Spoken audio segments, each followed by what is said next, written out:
What is life like when money is infinite? Excessive luxury, international machinations, and scandal. This is the daily life of the 15,000 heirs of the Al Saud family, with a family fortune estimated between $100 and $1,400 billion, depending on the sources, and approximately 17% of the world's oil reserves under their control. It is quite simply the richest and most powerful family on our planet, a family bound by blood, oil, and thus a power, and a leader, Mohammed bin Salman, MBS. So what are the secrets of the richest family in the world? Let me tell you the story of the Saudi monarchy. 1945, Franklin Roosevelt secretly meets King Abdul Aziz ibn Saud. This meeting took place aboard the USS Quincy in the Suez Canal. The two heads of state already knew this was a highly profitable deal, but they were far from suspecting that it would be one of the best deals of all time. In 1938, one of the largest oil fields in the world had been discovered in Saudi Arabia. In exchange for American protection, the exclusive concession for oil exploration has just been granted to SAOUD, the Standard Oil of California, one of the many companies of the legendary John D. Rockefeller. The value of this deal was between £50,000 and £100,000, or between $6 and $12 million today. No one yet knew that this investment would change the global balance of power. 2017, Mohammed bin Salman acquires the Salvator Mundi for $450 million. It is the most expensive painting sale in history. Since then, Leonardo da Vinci's masterpiece has disappeared from circulation. Rumors place it on the heir apparent's superyacht, the Serene. This yacht would be worth between $400 and $500 million. Others suggest the Pegasus 8, a naval colossus valued at $120 million. But the Salvator Mundi could just as well be on dry land, for example, in the salons of the Chateau Louis XIV in Louveciennes near Paris. 7,000 square meters of pure elegance, acquired for around €275 million in 2015. Or it could be exhibited in one of the 1,000 rooms of the Yamamah Palace in Riyadh, a sprawling complex of 370,000 square meters. This palace is a veritable city within the city. Be that as it may, the exact location of the artwork remains a mystery. Following the agreement with Roosevelt and Rockefeller, the Al Saud's fortune rested on American royalties, but the kingdom would gradually buy back Rockefeller's SAOUD. In 1980, nationalization was total, at 100%. This takeover propelled the Al Saud's fortune to new heights. As I was telling you earlier, it is estimated between 100 and 1,400 billion euros in cumulative assets. These discrepancies are explained by the different methods used to calculate the fortune. They are therefore far ahead of the Arnault family or their rivals, the Al Nahyan of the Emirates. The Al Sauds are also richer than the GDP of Switzerland. In the world of the Al Saud, luxury is not just an end in itself, it is also a political signal.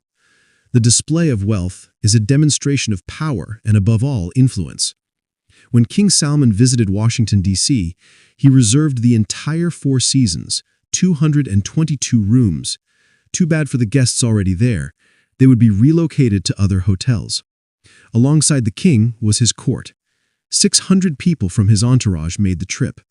Precious furniture was even transported by cargo plane from Saudi Arabia to redecorate the hotel. The king's cars also made the trip. He even brought his own gilded electric elevators to descend from his plane. Salman bin Abdul Aziz Al Saud is the king of Saudi Arabia. He is the son of the country's founder and the undisputed head of the Al Saud dynasty. But in reality, he is no longer the one pulling the strings. It is his son, Mohammed bin Salman, the crown prince, born in Riyadh on August 31, 1985, to the king's third wife. MBS is already his seventh son. At that time, Salman was not yet king. He was the governor of Riyadh. He held this position for more than 20 years, making him one of the leading figures of the kingdom. Salman is a man of order, method, and control. These are the values that the future king was keen to pass on to each of his 11 sons. Unlike the other Al Saud princes who attended Harvard or Oxford, Mohammed bin Salman studied locally in Riyadh. He pursued a local curriculum before obtaining a degree in law from King Saud University. If he pursued this education in his country, it was to gain more influence than princes who went abroad. From his strict childhood, MBS retained absolute loyalty to his father. He quickly became his shadow and followed him everywhere. No matter how confidential the meeting was, the young MBS was present. According to an American diplomatic cable published by WikiLeaks and cited by Reuters, Salman also managed the scandals and internal conflicts of the royal family. He helped bury, make disappear, or arrange affairs, but he always kept a detailed record in confidential files. Today, these files are held by MBS. This gives him enormous influence within the House of Saud. Every secret, every fault, every weakness of the family members is documented and known to MBS and his father. The Al Saud family has over 15,000 members. Of course, not all of them have the same importance, but one element unites almost all of them. They receive an allowance for being born into the right clan. According to a 1996 American diplomatic cable published by WikiLeaks and cited by Reuters, a monthly allowance system has existed for decades. This information, although dated and not officially confirmed for the current period, gives an overview of the system. Amounts would start at $800 per month for the most distant cousins and go up to $270,000 monthly for the direct sons of the kingdom. Adjusted for inflation, this corresponds to nearly $570,000 today. Grandchildren would receive about $27,000 per month, great-grandchildren $13,000. Bonuses would also be paid for marriages and the construction of palaces, and facilitated access to credit and support are offered for entrepreneurial projects. A functioning that recalls the workings of the Mully dynasty on our French soil. The Saudi monarchy is absolute. The will of the king is law. Every strategic role is occupied by a prince who played his cards well: army, foreign affairs, economy. But only one prince can accede to the supreme functions. When King Abdullah died in 2015, power passed to his half-brother Salman. Immediately, he appointed his favorite son to the nation's most strategic post. At just 29, MBS became Minister of Defense. He now controls the army and intelligence. But that's not all. MBS also took the helm of the Council of Economic and Development Affairs. He thus became the de facto coordinator of the kingdom's economic policy. MBS would not wait to put this immense power to use. Mohammed bin Nayef was the next designated successor to the throne. He is the king's nephew and a respected interior minister. June 2017, a dramatic turn. Mohammed bin Nayef was summoned at night by the king. Saudi television cameras filmed a carefully orchestrated scene. The official version speaks of a voluntary handover for health reasons. Everything seems calm and controlled. Yet according to several diplomatic sources, notably cited by the New York Times and the Wall Street Journal, the behind-the-scenes story is very different. MBN was allegedly summoned, disarmed, had his phone confiscated, his guards changed, and his loyalists sidelined. He would now live in a closely monitored residence. The Interior Ministry was reorganized and the Secret Services were restructured. At 32, MBS became Crown Prince in circumstances never before seen. He thus broke 60 years of dynastic tradition. MBN's downfall was only the beginning. 4 months later, MBS launched a vast campaign presented as anti-corruption. Dozens of princes, ministers, and businessmen were awoken in the middle of the night, over 200 people in total. They were all taken to the same place, the Ritz-Carlton in Riyadh. Among the detainees were the most powerful names in the kingdom: Mutib bin Abdullah Al Saud, son of the previous king; Ahmed bin Abdul Aziz Al Saud, brother of King Salman himself; Prince Al-Walid bin Talal, the richest man in the country. He is often nicknamed the Arab Warren Buffett. At the time, he was a shareholder in Apple, Twitter, and Disney. His fortune was estimated at more than $13 billion. According to reports from the Wall Street Journal and the New York Times, each detainee received a detailed file containing suspicious transactions, dubious contracts, and suspicions of embezzlement. The message presented by the authorities was very clear: restore what had allegedly been obtained illegitimately by exploiting positions of influence. Those who agreed to conclude a financial agreement could leave. Those who refused remained there. Prince Al-Walid bin Talal was detained for 83 days. He gave a strange interview on television after his release. The journalist asked him, "What was it like to be held captive by your own cousin?"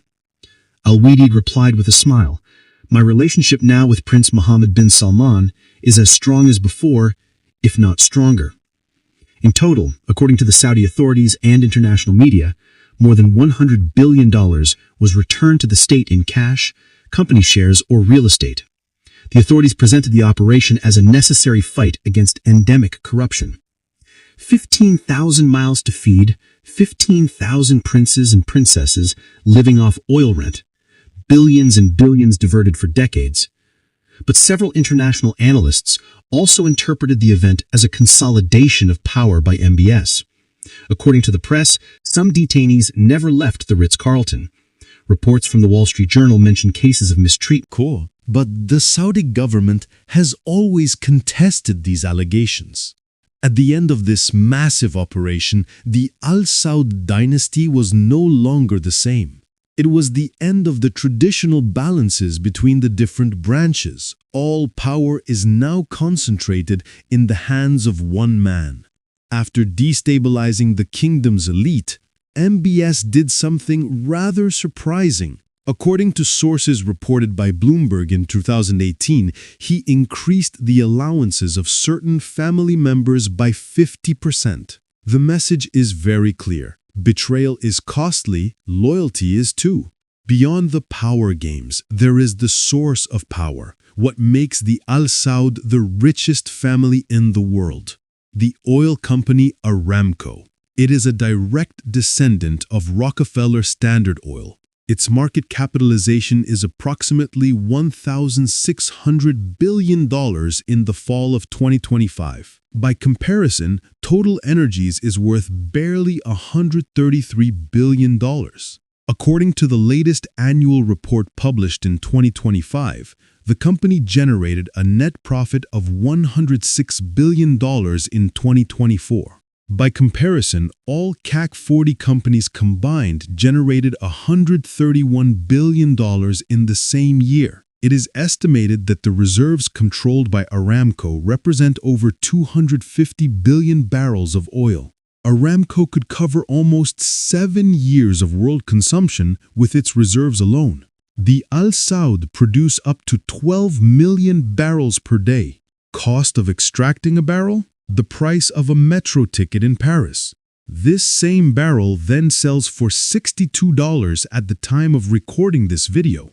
This cash machine is quite simply the most powerful oil company in the world. It is the source of Saudi power. Its dividends cover up to 34% of state expenditure. If we include all the oil revenues of the Al Saud, dividends, royalties, and other companies, oil represents a total of 60% of state revenues. The governance of this company is carefully orchestrated by MBS. There are his most loyal lieutenants. Amin Nasser is the CEO, the guardian of the Al Saud crown jewel.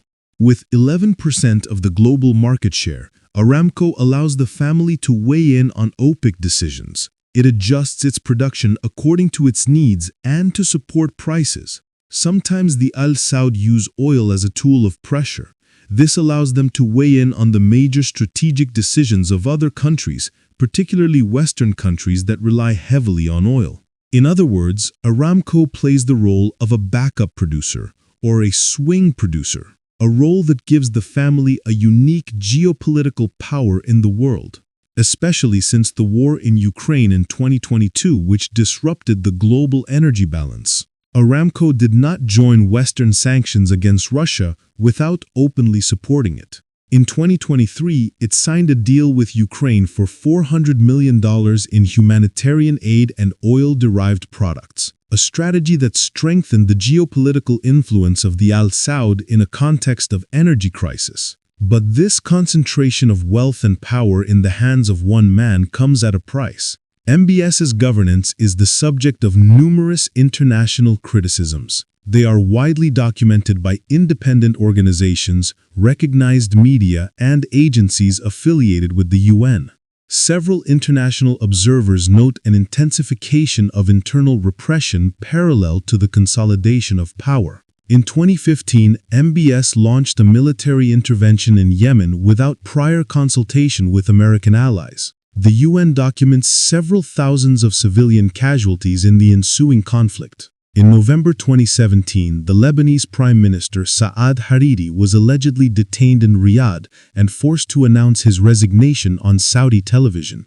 He would reverse this resignation after his return to Lebanon. In October 2018, the journalist Jamal Khashoggi was assassinated in the Saudi consulate in Istanbul. In 2021, a declassified assessment by the U.S. Director of National Intelligence concluded that MBS approved the operation targeting Khashoggi. The Saudi government has always denied the direct involvement of the Crown Prince, describing the operation as an overreach by certain agents. The violence and sensitivity of these events are such that we cannot go into all the details in this video, but everything is documented by recognized international sources.